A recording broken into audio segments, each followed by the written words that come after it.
A few weeks ago, I was lucky enough to detail the P45, which I've always wanted to do since I first saw it 15 plus years ago, and today I'm back at the Glickenhaus factory with Jim to pick up the 003S and bring it back to the studio for a full detail. That and a whole lot more coming up on this episode of Drive and Protect.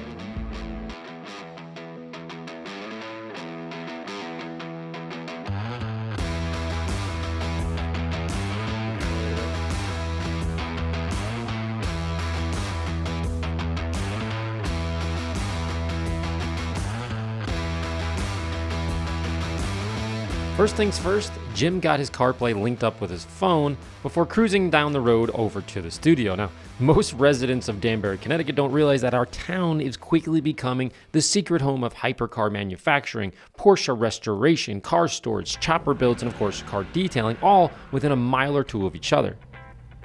So at any time, you can just randomly see a supercar cruising around town. It's pretty crazy. Once we arrived at the studio, we swapped cars with the P45 and then pulled the 003S inside, where I asked Jim why this model was so unique. This is Glickenhaus 003S.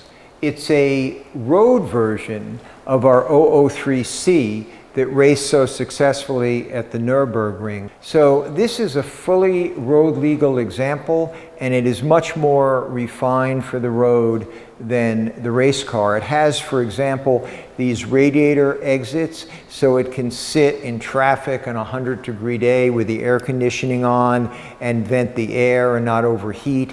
So if you scrub the nose, instead of having to replace a $20,000 carbon fiber piece, you just have to replace the wood, which is much less expensive. To watch the full interview, click the link in the description to head over to the AMMO Studio YouTube channel for more behind-the-scenes footage. With that, he was on his way back through Danbury in yet another ridiculous race car, and I'm sure people were just whipping their phones out as he was driving by. With Jim now gone and my buddy Derek Bemis from Detail Works in Southern California in the studio for the week to help out on the larger projects, we started our prep process with Brute instead of foam because we're about to compound and polish the paint, so a little extra kick is a good place to start. First up were the custom wheels, then the Brembos, and of course the Michelins and so on. But I do want to draw your attention to Derek's microfiber towel technique he taught me way back on the Barry Maguire 4GT detail a few years ago. Derek prefers to use a microfiber towel to get to the backside of the wheels or the spokes, and I absolutely love it. So let's watch the master at work.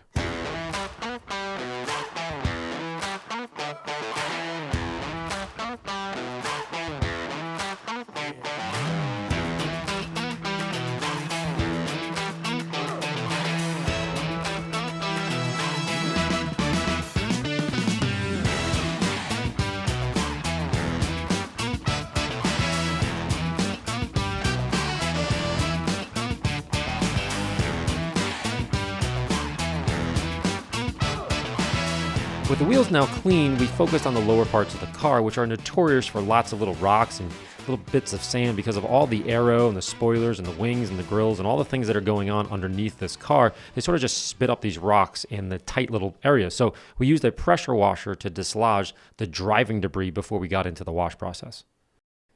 Then for the top of the 003S, I did a normal wash in the sense that we've done the same wash 1,000 times before, but this time we had a photographer in for the New York Times getting shots for the writer in the previous week's episode, meaning the Le Mans episode, and it was a super cool experience to have Derek there. So if you see a random guy walking around with a camera, that's who that is.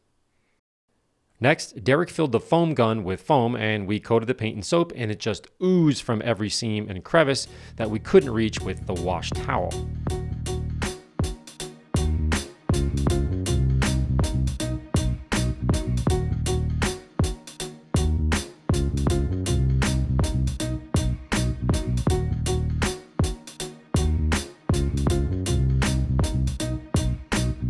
Then Derek and I wiped the paint in the spots that we could actually reach with the one-use microfiber towels and detail brushes, all before rinsing once again.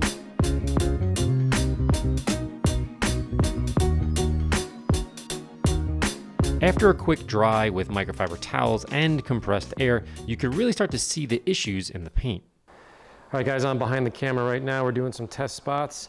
I want to show you something kind of interesting.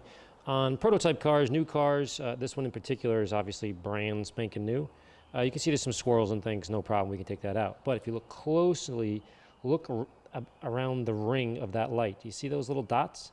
That's a bit of overspray because they're playing with different panels and they're practicing and doing all this other sort of stuff there. So we need to take that out with clay, and we're going to take that out maybe with a microfiber cutting pad or a finishing pad, not exactly sure. But here's an area where there is no, see that right there? There's no little dots around the light there. Now look at here. Pretty interesting. There's one or two spots like that. Easy breezy to take off. Use your clay bar or go straight to it with a microfiber cutting pad, but then you're done with that pad. I'm not going to use it, let's say, on something like white over here. So little things to keep out. These are the nerdy things that get me excited about doing these supercars.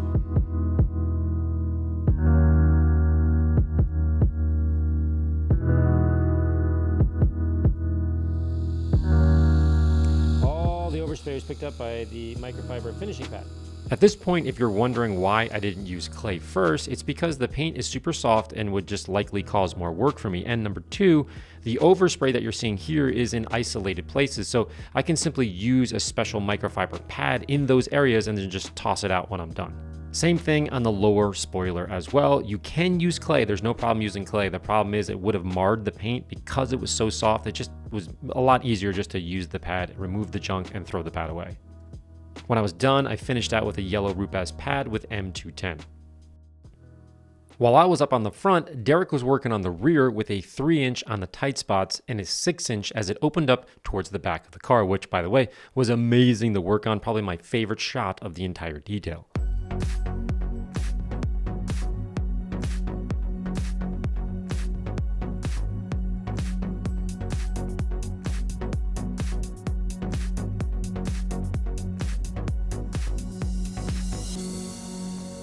On the start of day 2, we worked on the larger panels in white. Now, I had a whole on-camera piece to show you the subtlety of how the white part looks after polishing based on the skylight reflection in the ceiling of my building, and yet my mic batteries died. So basically what I was saying was to look at the clarity and the outline of the square on the left versus the right.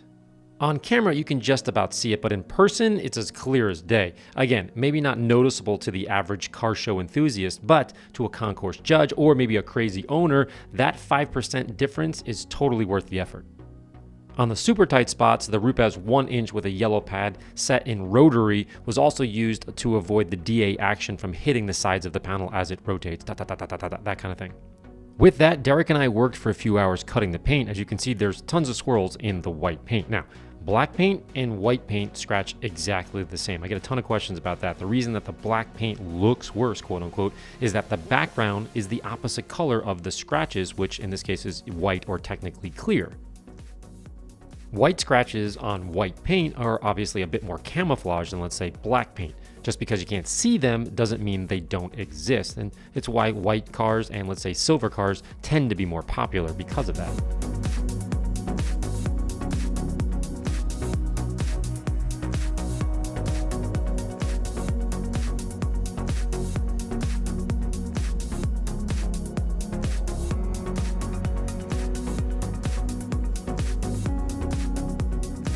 Next, we focused on the interior leather, Alcantara seats, steering wheel, and touchscreens. The car's definitely not super dirty, but it does have stains on the seat bottoms and some dust from being at car shows and the car doors being open, people getting in and out or whatever is going on there, so we had to do a little bit of a cleanup here. I first started with the steering wheel, which, by the way, how freaking cool is this thing? F1, here we come, sort of, but you get the idea. This thing is off the charts.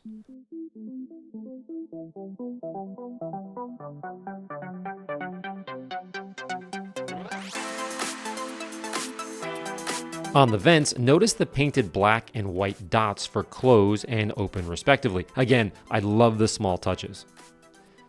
A super quick way to liven up Alcantara is to use shag and the seam and stitch brush to keep the fibers standing upright and soft. While I was there, I touched up the screens with Obey. Now, normally I do not recommend spraying directly on any gauges, but since the viscosity of this product is higher, it tends to stay or, quote, obey. In other words, it just sticks instead of runs. Either way, use caution, spray on the towel first if you're unsure or you just want to be extra careful. On the seat bottoms, you can see a stain. I first used shag and the stitch brush, then I used a little bit of steam to increase its effectiveness, then blotted dry and blew out with compressed air to see if the staining would return once it was dry. I repeated the exact same steps on the passenger side as well. Not 100% sure what it was, but probably maybe a dirty bottom or something and somebody sitting on it. I have no idea, but it did come out. Action, please. Okay, now at this point, we're about to do a little bit of vacuuming in like the cigarette area. And it's not a cigarette area, what is it called? Center console. Center console. A little bit of vacuuming in the center console. What we've done is downgraded the size of the vacuum, as you can see right here. I did the same thing in the Macan video when we were doing the moonroof. It was really, really thin. I didn't want to use the big vacuum on that. And so now what we're doing is hooking this up to the hose. Obviously, it decreases the size, which in reality, I guess, increases the amount of pressure. But if you decrease the size of the orifice here, where is it? There's my finger. Right there. Kind of cool. And you get to control all of it. Here, spin that knob. There, see how you can control the suction from there too. So kind of neat. I don't know where I got this. Maybe it was Home Depot or something for 20, 30 bucks years ago. It's been sitting in my, look, you got a little paddle thing here. I don't ever really use this, but on this particular interior, again, I'll wheel you over here. Check this out. It's such a tiny little area, and there's Alcantara on the inside of that. Probably can't see it too well, but inside there, we don't want to go too nuts, not to mention I can't even fit a tool in there. So we're going to decrease the size and have a little fun.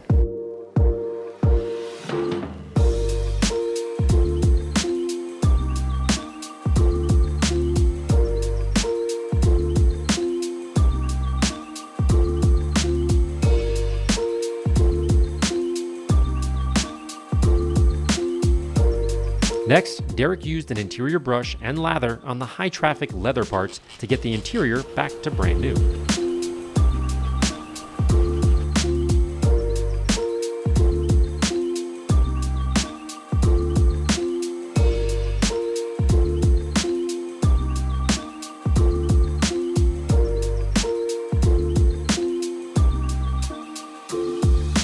Once we were all done with the inside and the compounding polishing of the outside, it just became a little bit dusty from the compounding and all the various microfiber tools and pads, and so we decided to soak the paint again with the foam gun to carry the compounding dust away.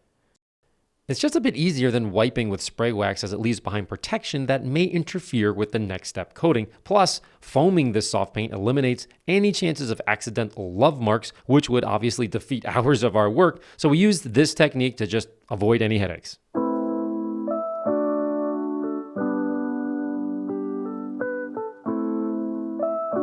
Once 100% dry after compressed air, we reflex pro'd the paint to create a barrier for Jim's latest driving adventures and car show wipe downs that are sure to follow. I applied reflex and then Derek removed it to make what I would consider a longer than average job go a bit quicker. Next, we applied gelée to the bespoke rims before cleaning the IMSA LMP2-like glass bubble for the street, which is amazing, by the way, including the overhead traffic light peephole. Again, also insane. This thing is ridiculously cool. Finally, I added light mud tire moisturizer to the rubber, and we were now ready to give it back to Jesse. Well, guys, we're all done, and the 003S looks absolutely amazing. And now, as I've mentioned before, huge privilege to be able to do a Glickenhaus car, not only one, but two. And of course, to do it with one of my closest buddies, Derek, right there. Now, if you guys know or don't know, it's detailworks.net. He's in Southern California. He came out here just to spend some time with this amazing car and certainly help me get this thing prepped for Pebble Beach. As always, if you have any questions, you guys know where to find me, AMMONYC.com, plus GlickenhausRacing.com to find out more information and when these become available. But if you're in Pebble Beach, make sure you stop by and take a look at it. As always, guys, thanks for watching. See you next time. Come in. Can we do that again? Absolutely. I work out. It's like a different color of white. It's going to look perfect at quail. Yeah. And even on white cars, it just comes out really well when you spend the time. The paint is so, it's like a lot of layers of paint. Lots of lights blinking, that's cool.